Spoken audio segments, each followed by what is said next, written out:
Our guest today is Dr Lana Tatour, academic, writer and relentless critic of settler colonialism. Lana is a 48 Palestinian and senior lecturer in global development at UNSW, where she teaches and researches settler colonialism, indigeneity, race, citizenship and human rights, with a focus on Palestine and so-called Israel. Her work cuts through liberal platitudes and exposes the structural violence behind ideas like democracy, citizenship and coexistence. In other words, she doesn't just challenge the narrative, she dissects the whole apparatus that produces it. Lana's co-edited volume, Race and the Question of Palestine, was published in June with Stanford University Press, and it promises to be a game changer in how we understand Palestine, not just through the lens of rights, which she is critical of, but through the deeper mechanics of race, power and colonial rule. Welcome, Lana. Thanks so much for having me. Ahlan, ahlan. Lana, every Palestinian household has a Nakba story. We want to hear yours, and in particular, looking at on whose land you live on now. So starting backwards, I would say, in terms of your positionality here in so-called Australia. Thanks so much for having me. This is so wonderful. So I live now on Gadigal land. I've been living on Gadigal land for 10 years now. And I'm grateful to the custodians of the land, and I want to acknowledge that sovereignty was never ceded.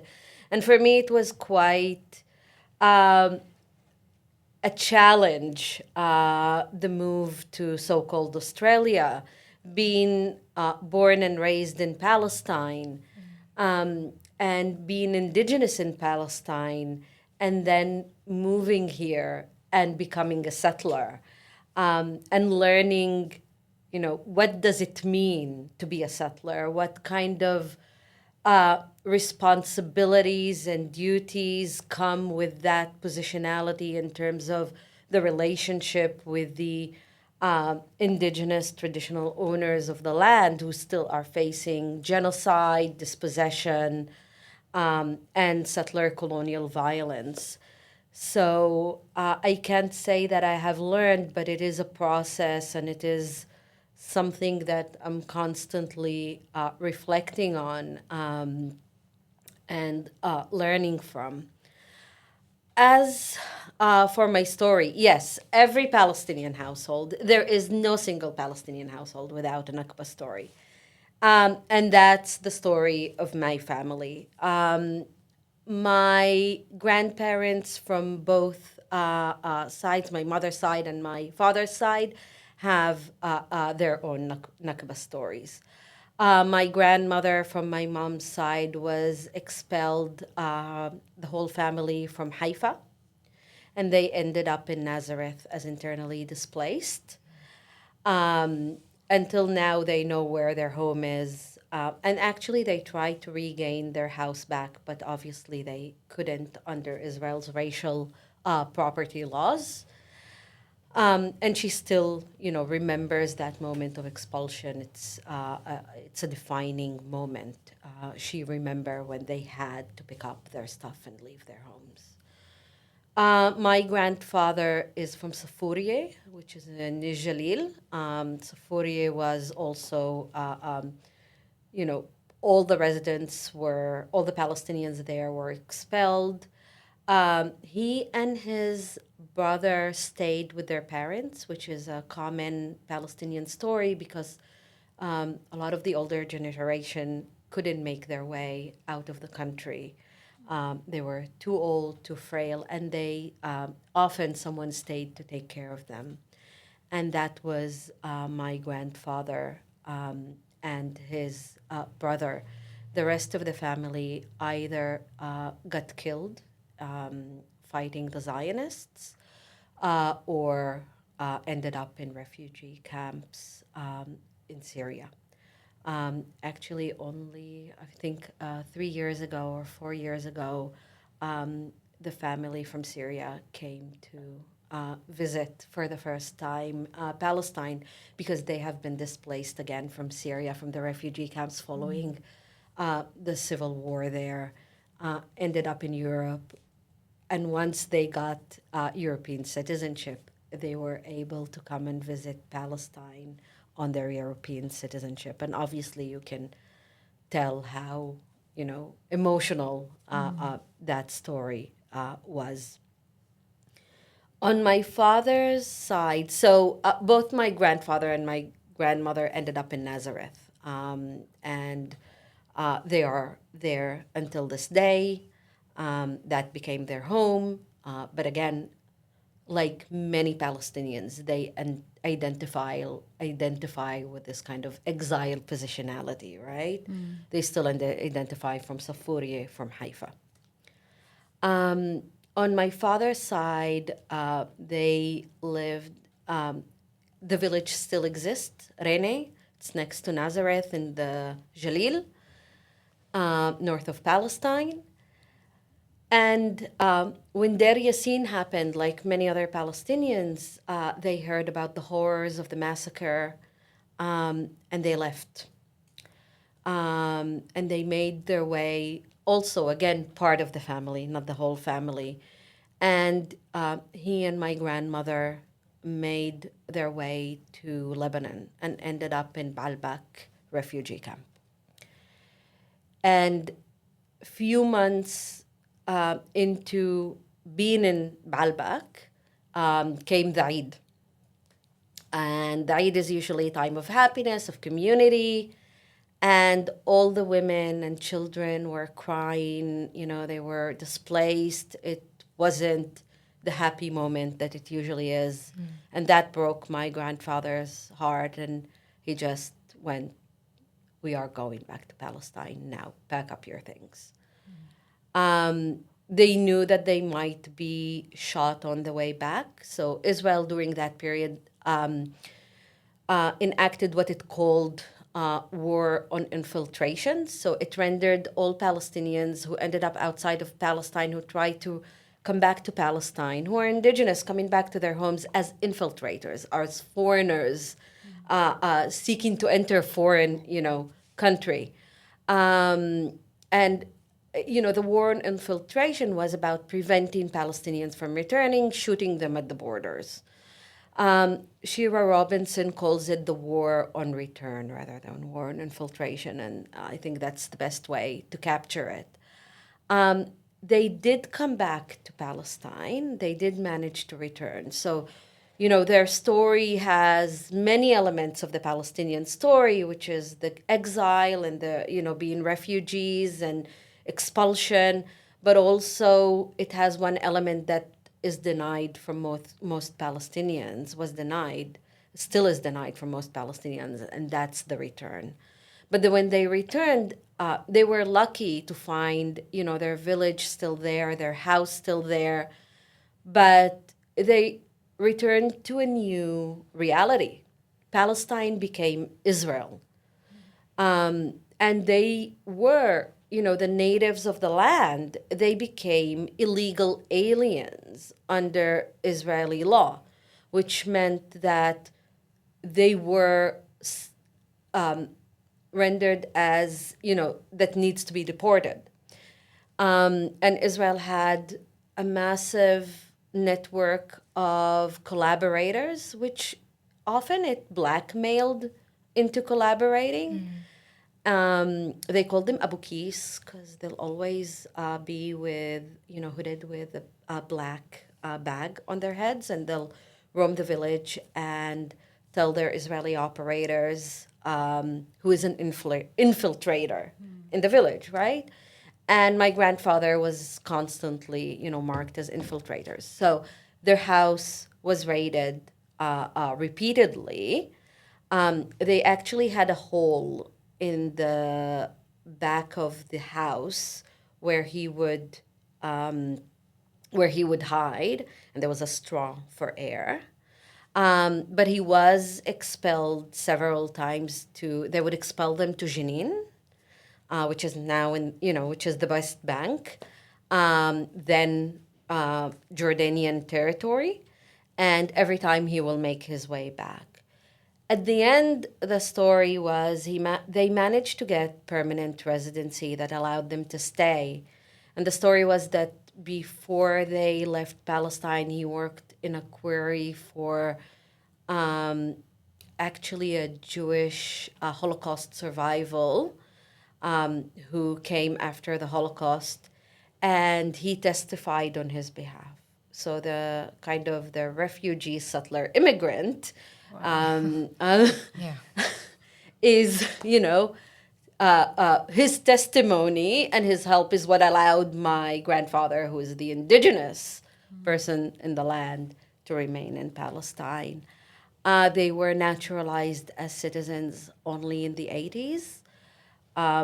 My grandfather never made peace with the existence of the state. So, like many Palestinians who remained, he worked in construction and kind of in Israeli, the Israeli labor market. When he could, he opened the first grocery shop in the village. And I'll finish with this story because I think it captures a lot of kind of what it means to be a Palestinian in Palestine, suddenly finding yourself a Palestinian in Israel, and being colonized, or what Eliezer called internally colonized, when the first Gulf War took place, and there were the Scud rockets, missiles fired by Iraq on Israel. So they gave everyone the masks, right, for protection. And the first night, we all went into the safe room. We were at my grandfather's place, and my father and my uncle begged my grandfather to put the mask, and he took the mask and he just smashed it on the wall, and he said, "I've been waiting for this moment since 1948," right? Well worth it. And I'll finish the story here. I have a Nazareth connection, actually, because my great-grandfather and great-uncle were working as steamroller operators in Nazareth, and then 1948 happened and they lost their jobs. They were kicked out because we were from the West Bank. And so it was like from the other side. So the West Bank labourer who goes to Nazareth works, and that ended up, putting my family in poverty. It's like there's so many different perspectives to the Nakba, from whether you're from the West Bank or from historic Palestine. What's astounding to me is the incredible level of detail that you seem to have in sharing the story. And I think that speaks to the fact that it's not just that every Palestinian has this Nakba story, or that, our in generations before us experienced that. It's that we've inherited it. We obviously know it. We can recite it. We tell it like we lived it. It's a living story. So I guess on that note, the Nakba shattered and displaced Palestinians. It scattered us across what is now so-called Israel, the West Bank, Gaza, Jerusalem, the Syrian Golan Heights, refugee camps, and the diaspora, where we are now. This fragmentation that you've illustrated with your story, that we all illustrate actually, is not by coincidence. This is not an accident. Yeah. This is policy. Can you speak to that? Yes, absolutely. I mean, Israeli settler colonialism is premised, based, sustained by the fragmentation of Palestinians into different groups. Just looking at historic Palestine now, you have differentiated citizenship regime, and that differentiates not only between, Jews and Palestinians, but also between different Palestinian groups. So I'm coming from a community that has been naturalized, and we have Israeli citizenship. Palestinians in East Jerusalem have what they call permanent residency, but actually nothing is permanent in that residency because it could be revoked easily by the discretion of the Minister of Interior. And indeed, probably over 20,000 Palestinians at least by now have lost their residencies in East Jerusalem, which means they've been effectively expelled from the city and banned from living in it. And then you have the West Bank and Gaza, where it's occupied, it's occupied subjects. They're under military occupation, and Gaza is a story also of military occupation and genocide and siege. And then we have the shatat, the diaspora, right? And between those who are still in refugee camps. And obviously those who are scattered all around the world. And Israel wants to maintain this fragmentation. And every time there has been a challenge, Palestinians have emerged, in a resistance that brought all Palestinians together, whether that was in, October 2000 or in the Unity Intifada in May 2021. The Israeli response have been extremely violent and extremely repressive. And they see Palestinian unity as a strategic threat because, Palestinian resistance, for it to be effective, relies on that unity. So Israel invests a lot of effort in fragmenting the Palestinian population, both in relation to geography, but also in relation to separate kind of groups internally and externally. Lana, in May 2023, you wrote an article, The Nightmares of a 48 Palestinian. And I just want to quote something that you said in there. You said, Israeli citizenship for Palestinians is fragile and conditional. And I really wanted you to unpack this distinction between citizenship and nationality, because we often argue about Israel recognising sort of two basic bundles of rights, one for Jewish nationals who are entitled to citizenship and housing, education subsidies and employment opportunities, and then one for Israeli citizens only. So how does this distinction secure Israel as a racial state? Can you paint a picture for us of this in terms of, as a Palestinian from 48, beyond these abstract terms, what is that distinction between citizenship and nationality? I think it's mostly a distinction between race and the nation, right? So Sari Maqdisi argues that, and I'm quoting here, that in Israel the categories of race and nation are collapsed into one another. There is no such thing as an Israeli nation in a secular or non-racial sense, end of quote. And just to understand how, Israeli kind of regulation of citizenship and nationality works is that nationality in Israel is not defined by being Israeli. So there is no such thing as being Israeli. You might have Israeli citizenship, but nationality is defined according to your religious and ethnic group. So in state statistics, in their ID card, in Israel, every person has an ID card, right? And we actually use this ID card for everything. The ID card will say whether you're, Muslim or Druze or Christian or Jew or Bedouin. And notice how many different categorization also you have for Arabs, right? Yeah, and non-Jew. Israel has designated Bedouin, Druze, and a few years ago also Christians as separate nationality. So there is no such thing as an Israeli nationality. And that's because nationality in Israel is it's defined by race. And the category Jewish is a racial category that defines who is the nation, right? Yeah. So this is something that was also challenged in the Supreme Court. So there were several cases brought to the Supreme Court, trying to challenge the absence of an Israeli nationality, and they were rejected. Now, I'm not saying we want to be defined as Israeli, not at all.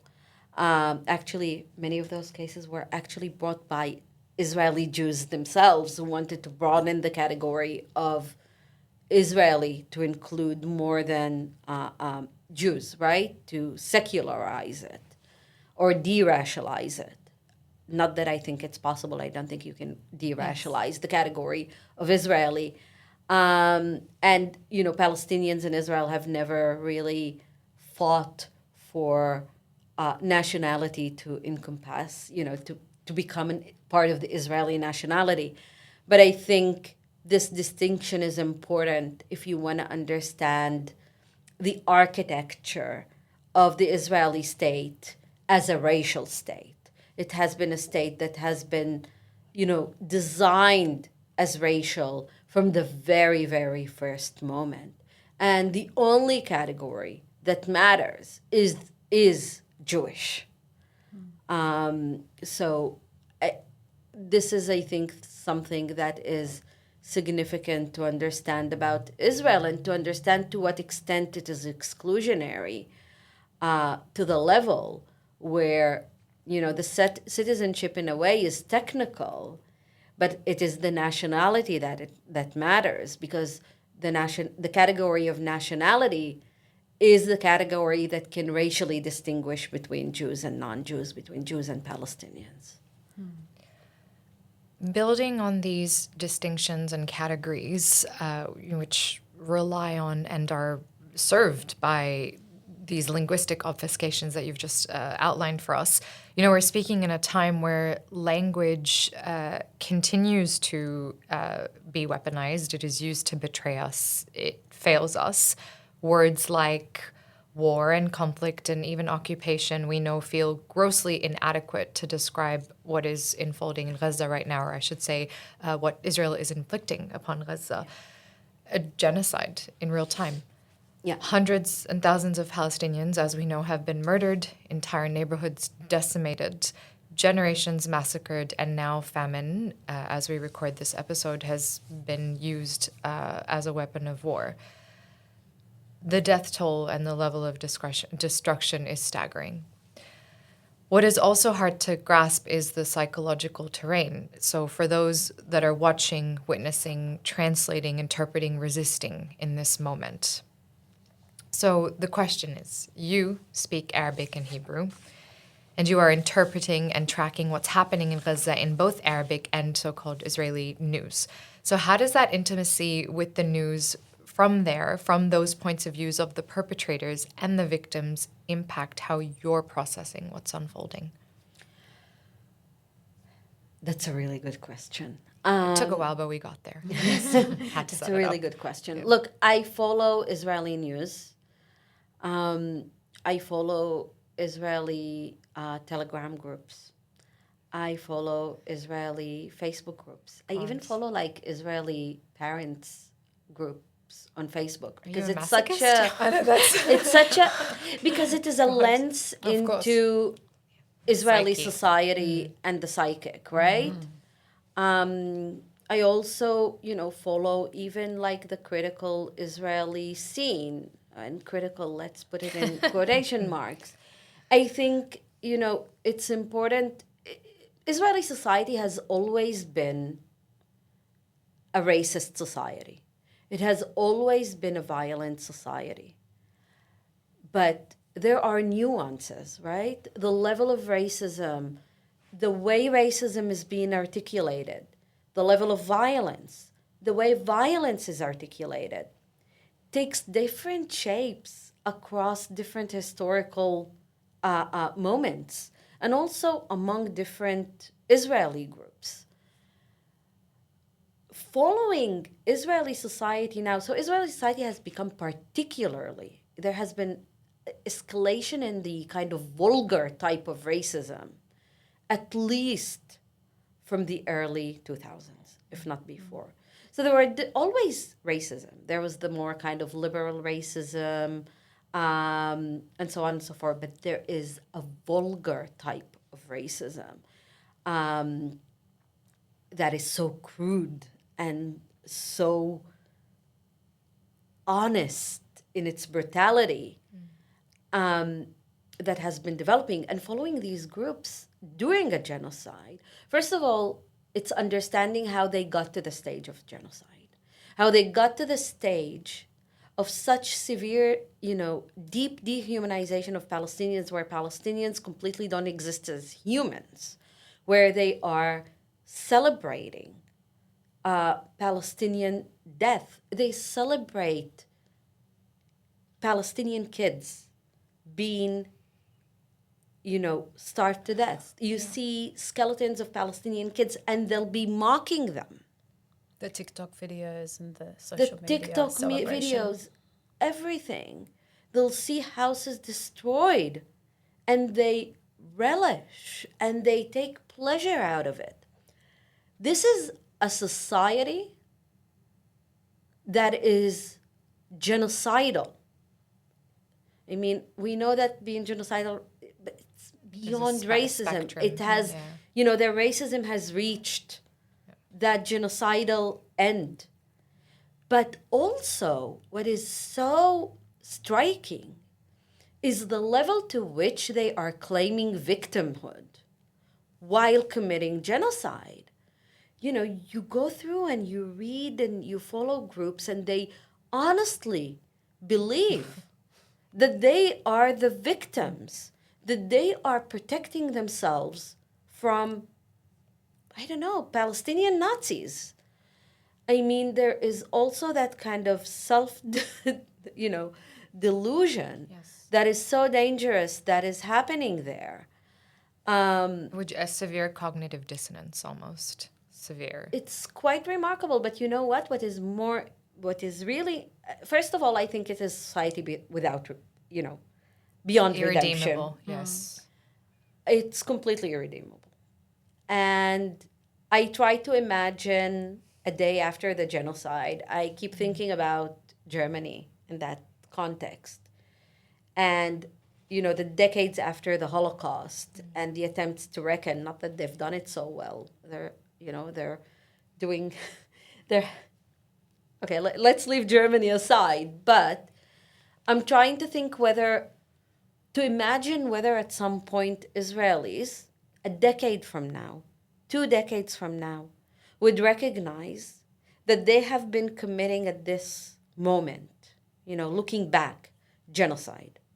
I don't see that. But and to your point, this is a society where the younger generation is even more extreme than the older generation. Exactly. So it is a society that's suicidal. If your younger generation is more genocidal, then what hope is there for that society?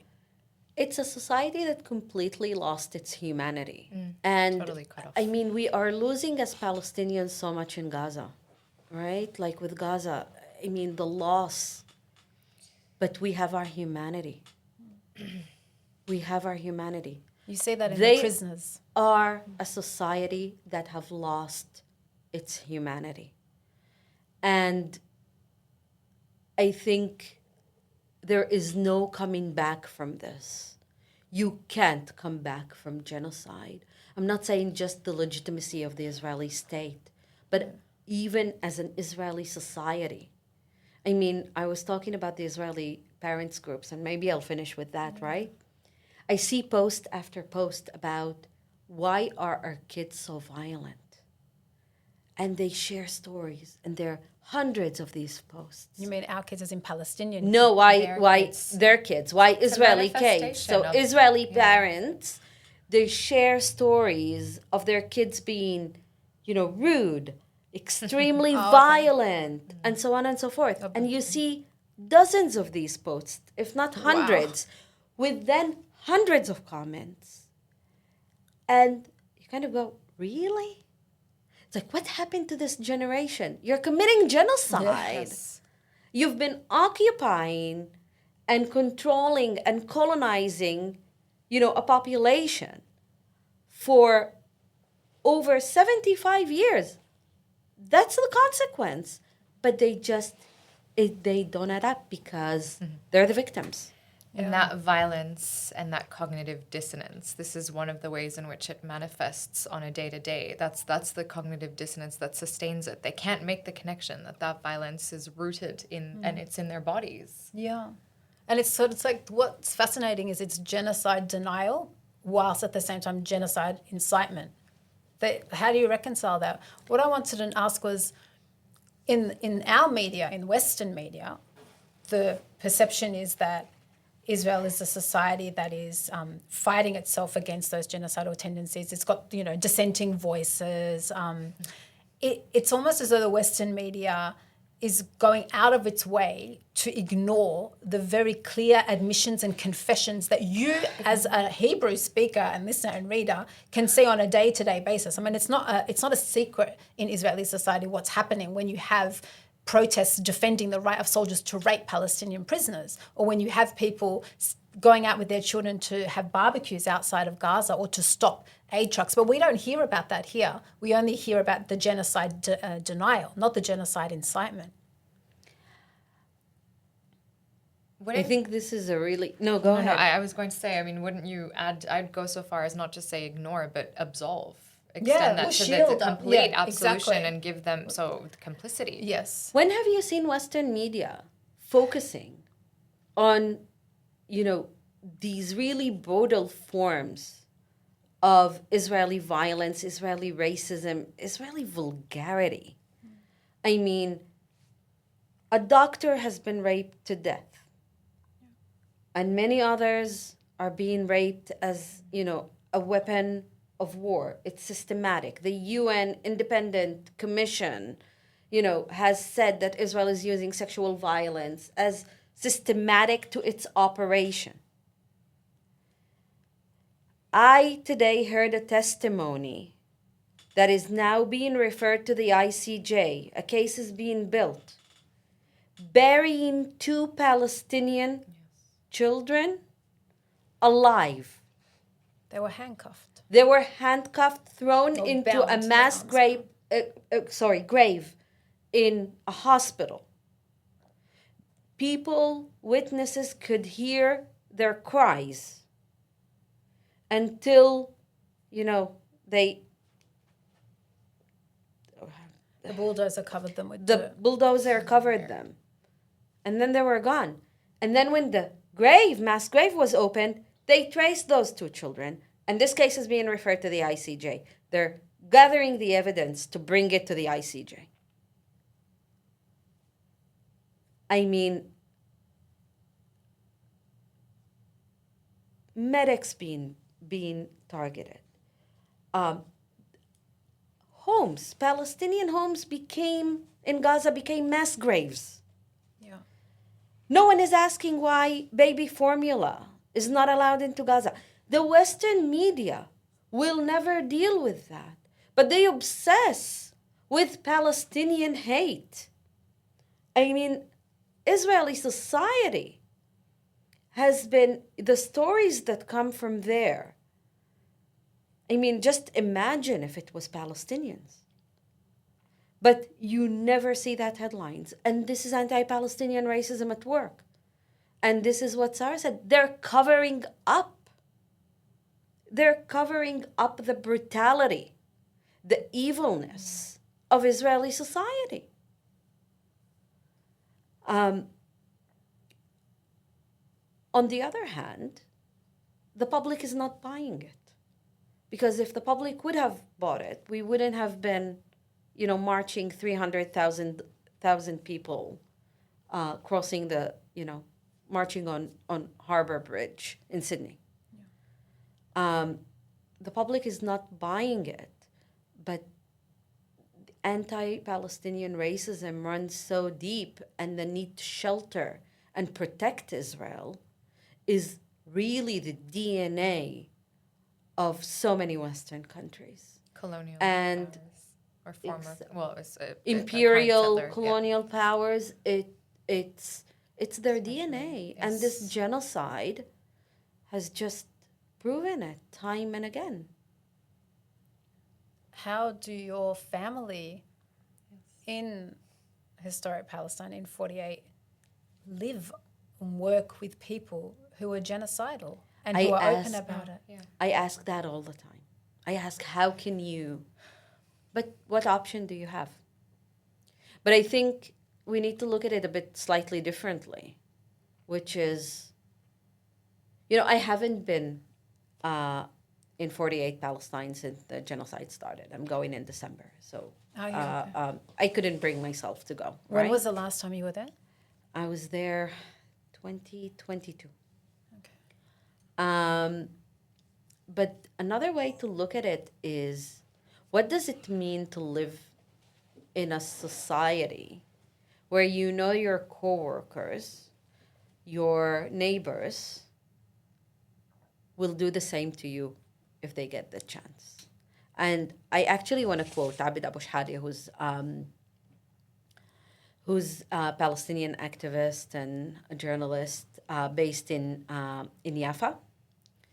And I want to quote him. So he wrote early, probably over a year ago now, in the annihilation of Gaza, we see a vision of our future as Palestinians inside Israel. We can't help but wonder, what will they do to us?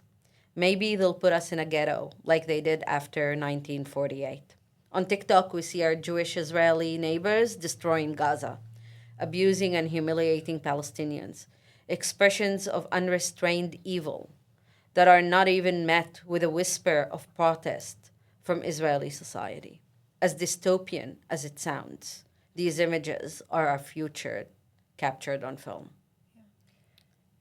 It seems inconceivable, and I feel like as hard as we try to explain this to the average, non-Palestinian, it's really hard to translate what this means. You've lived it. Explaining it, it just feels unbelievable. Yeah. It's hard not to get emotional hearing that, and but on the flip side, you've got a live stream going, a live stream of a genocide, and that doesn't seem to have altered people's perceptions in some ways. We want to talk about your new co-edited book, Race and the Question of Palestine. Your book explores how race operates as a technology of power and colonial rule, a political and economic structure, a set of legal and discursive practices, and a classificatory system. Talk us through this description, this book, the range of essays in the book, and I'm especially interested in why now and what knowledge gap you were trying to plug in putting this book out there in the world. Many knowledge gaps, I'm sure. Yeah. So we started working on the book in 2018, and the idea was to try and think through Palestine through the lens of race, and thinking about settler colonialism in Palestine through the lens of race. And for me, it started from when I was actually doing my PhD, and I was reading literature on Palestine, starting from early literature, Edward Said, Elia Azre, and many others, and noticing that race was there along with settler colonialism. It was key frameworks to understand the question of Palestine. And then shifting to the kind of 80s and 90s and reading literature on Palestinians in Israel, which was the topic of my PhD, I started seeing more kind of articulation of Israel as an ethnic state, ethno-national state, ethnocracy.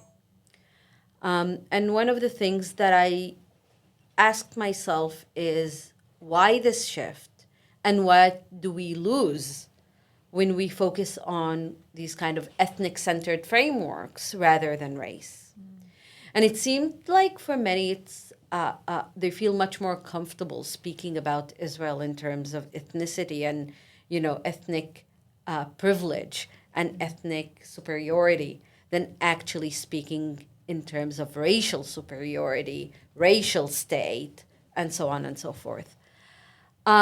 So part of the project was trying to think about how we can use race in Palestine and what does it mean to study race. Lana, what knowledge gap were you trying to plug with this book? We were really trying to highlight that race is a significant framework for the study of Palestine, that you can't understand Zionism, that you can't understand Israeli settler colonialism, you can't understand the Israeli state without the lens of race. We're not the first to do that. And actually, going back to Palestinian intellectual and political tradition, you see that race and settler colonialism existed together, entwined, as a framework to understand the question of Palestine. Palestinians have always recognized that Zionism is racism. They've always recognized that there is no settler colonialism without race. There is no settler colonialism without racialization. But somehow that kind of early literature, Edward Said, Elias Rey, and many others, we saw that in the 80s and in the 90s, there was a shift to understanding Israel in terms of an ethnic state, an ethnocratic state, an ethnocracy. And one of the questions that, this book, or kind of one of the gaps that this book wanted to fill, is to prompt the question of what are we losing when we use ethnicity instead of race. And obviously, ethnicity is a much softer framework to understand. You're not talking about racial supremacy. You're talking about like Israeli Jewish privilege. And so on and so forth. So much more individual than, say, structural or systemic, and it's even safer, if it's structural, it's understood in terms of ethnicity. So what happens is, there are different ethnicities and there are different nationalities, and some inequalities and structural privileges exist. But actually, there's something much more profound. There is a colonial project that is inherently racial, that drives from imperial, imperial racial, capitalist origins. The Israeli state is not an ethnic state; it is a racial state. Palestinians, we are facing what we are facing because of racialization. We're not facing it because we're a separate ethnicity, because we're a different ethnicity. We are facing it because we are racialized as less civilized, as less worthy, as less human. We're seeing that in the genocide now. There is no genocide without racialization, without the dehumanization of Palestinians. And part of this book is not saying we are the first to do race in Palestine. We are not. But actually to go back to the traditions on which we stand, and to say, we have intellectual tradition that theorized race in the context of Palestine. And we need to go back to that as we build and move forward with kind of integrating that analytic into our analysis, into our activism, and so on and so forth. So how do we think about Palestine, also as a racial colonial question? And how do we think also in the Palestinian struggle as, Edward Said said, it's anti-colonial and anti-racist. Arafat used this terminology as well. So it's really part of our tradition, of our analysis, and obviously also relying on, critical race theory and a lot of the incredible work that has been done by Black scholars and scholars of color that ties colonialism and race together. And it's quite remarkable that we still see literature on settler colonialism without race. Again, as Palestinians have shown us, there is no colonial project outside of the grammar of race. And this is kind of the conversation that we wanted to instigate. And another thing that, at least for me, was important to write against is the question of race was raised again in relation to Palestine with the apartheid reports that were published by several human rights organizations, whether it's B'Tselem, Amnesty International, Human Rights Watch. And actually, the introduction in the book starts with tracing how they understand race in Palestine, which kind of prompted the question that I raised in the introduction, that it's not only about whether race is a relevant question to Palestine, a relevant framework to Palestine, but what kind of theories of race? Because these reports represented a really misunderstanding of race in ways that displaced the politics, displaced settler colonialism, displaced Zionism as a racist project. How did they do that? So B'Tselem, for example, literally states that race is not significant, is not a relevant category in their apartheid report, because they relied on understanding of race as skin color. I mean, Wow. speaking of, not being in touch with the literature at all on race, right? And then the reports by Amnesty International and by Human Rights Watch are much more nuanced. So in order to be able to establish, the crime of apartheid under international law, you also need to establish that you are talking about racial groups. So basically, the question of race has been taken. We are going to establish that Palestinians are a racial group. So they established that we are a racial group because of our, ethnic and national difference. So they kind of used it interchangeably with ethnicity, nationality. So rather than looking at what kind of political work race does, they treated it as this positivist question of who is a race. And that's a wrong reading of race. Is it wrong? I don't think that they're doing that naively, do you? It serves a function, doesn't it? Like that disavowal of race as a social construct and what the racial logics serves the purpose of almost saving Israel as a racial project. It's an exercise in whitewashing almost, or neoliberalizing, that neoliberalizing discourse. So they do say race is a social construction. This is what is so incredible. They would say that, and then they would actually do the move of the positivist reading. But I think that it is true around the whitewashing, because race exists in these reports, but Zionism doesn't exist in these reports. And settler colonialism doesn't exist in these reports. So is racial supremacy, there is an ideology that is creating Jewish racial supremacy. And they're just not willing to pinpoint what this ideology is. And there is political work that race is doing, the racialization, the anti-Palestinian racism. But they are not willing, again, to speak about that politics and that political work.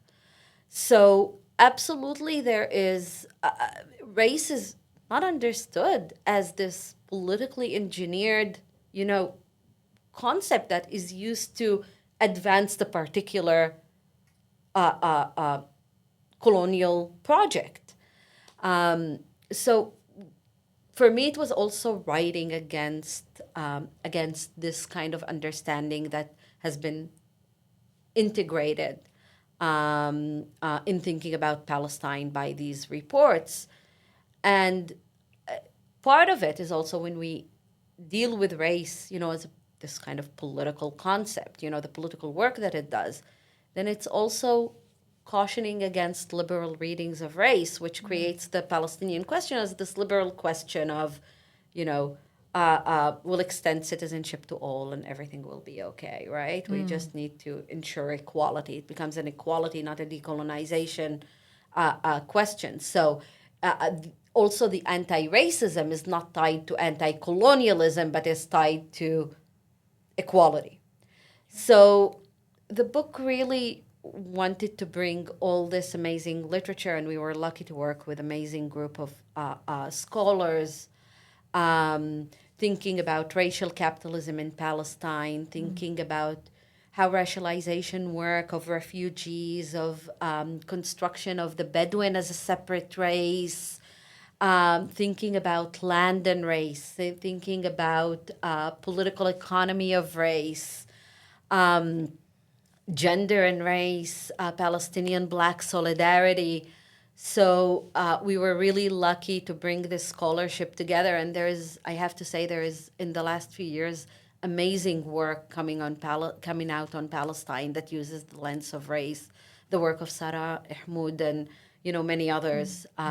So that is producing radical type of scholarship that teaches us how to actually engage in radical reading and analysis rather than liberal one. These reports, they've all come out in the last few years, is that right? In case, listeners are interested in reading them. And I would, dare I say, even in some way use them to serve a tactical, a strategic purpose. I think, there is scope for that potentially. But if listeners, you are going to do that, then you must also promise to read alongside that Lana's the co-edited book, the book Race and the Question of Palestine. So that has to be the big condition. If you are going to use those reports, that's fine, but you better read Race and the Question of Palestine as well. Thank you. But Lana, you were saying that race does political work, and disavowing race does political work as well. And we see that in the genocide, in the way that we respond to it and analyse it in the West, because disavowing race means that you don't have to deal with the question of the profound dehumanisation of Palestinians.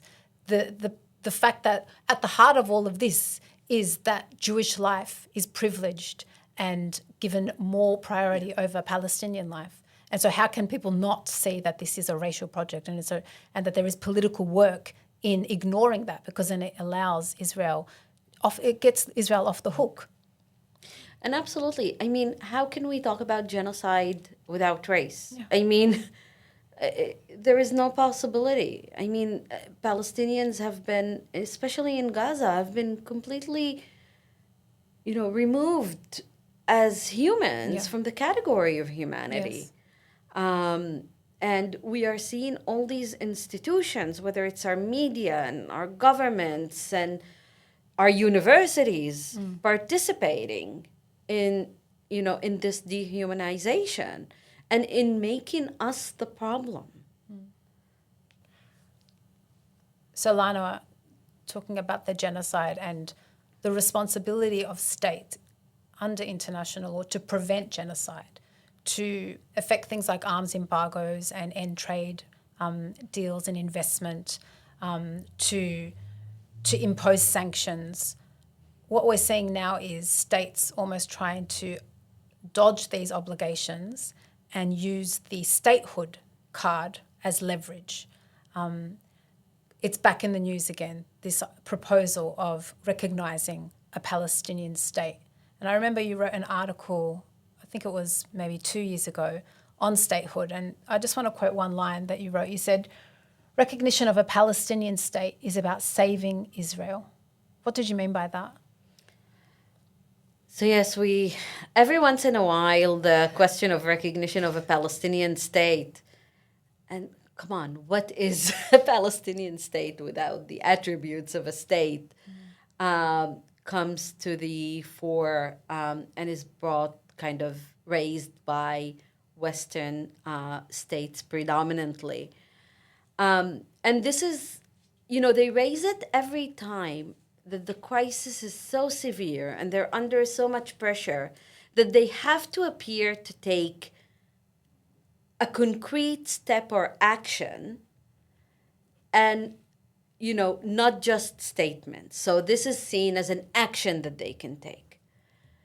But like their statements that are so empty, the recognition is also an empty symbolic gesture, but that allows these countries to appear as if they're doing something.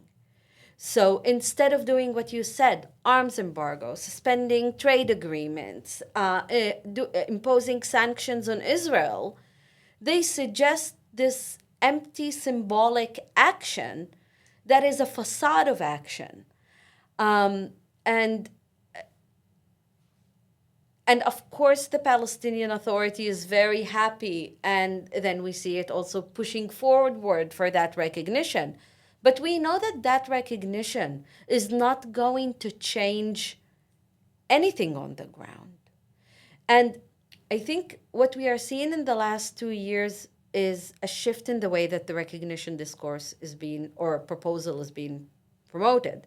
If in the beginning in Oslo and after Oslo, it was the end goal of negotiations. So, we'll reach an agreement. By the end of the agreement, there will be 2 states.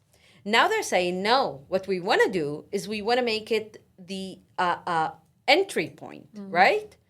All the process will come later. And we know that Israel works through facts on the ground. We know that Netanyahu said it clearly, does not want a Palestinian state.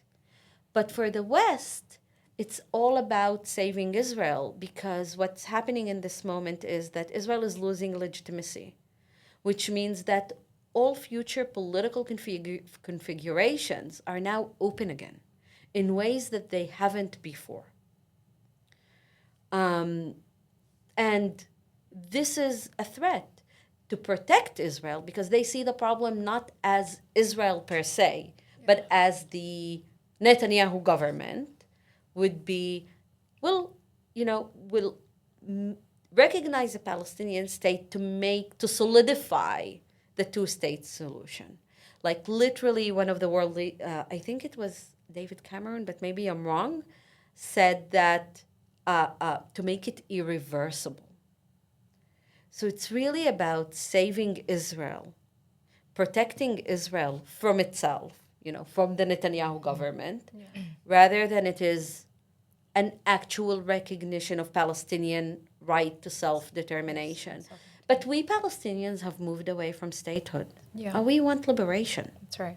Decolonization. And decolonization. And like you said, the facts on the ground, the Knesset just voted that they wanted to, to annex the West Bank. The Likud charter says it's only sovereignty for Israel. I mean, the facts on the ground, the reality is... They're telling us. Yeah, exactly. At least we know that.